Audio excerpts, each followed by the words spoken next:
Hello, I'm Timmy Hunter, and in this video we'll be breaking down the PCl3 molecule. First, we're going to start by drawing the Lewis structure for PCl3. And so first we must count up the valence electrons. So P has 5 valence electrons according to the periodic table, and Cl has 7 valence electrons. However, there's 3 Cl's, so we multiply 7 times 3. We have 21, and we add 21 plus 5 equals 26 valence electrons. And first we start with P in the middle. It's gonna have 3 Cl's, so we have 3 bonds, and Cl always has single bonds. And then we gotta use the 26 valence electrons to fill up the octet rule for each element. So we have 2, that's 6. Another 6, 12. Another 6, that's 18.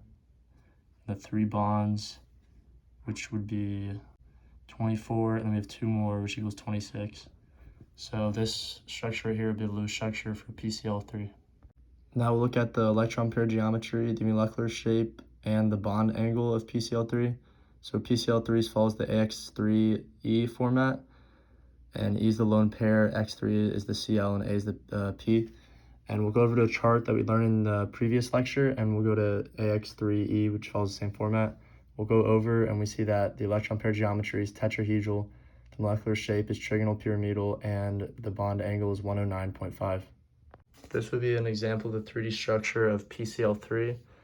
This top piece right here would represent the lone pair on top of the phosphorus element, and the bottom legs, all 3 of the bottom legs represent the chlorine elements.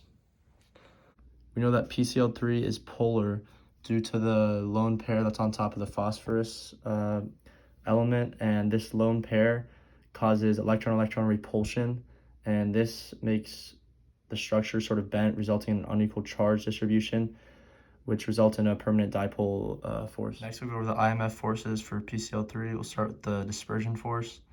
This would be a yes because all molecules have dispersion force. The dipole-dipole force, this would be a yes because PCl3 is polar and all polar molecules have dipole-dipole forces.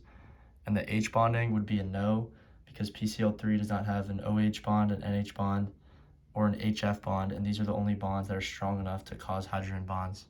And that's it for PCl3, and here's a recap of everything we discussed in this video.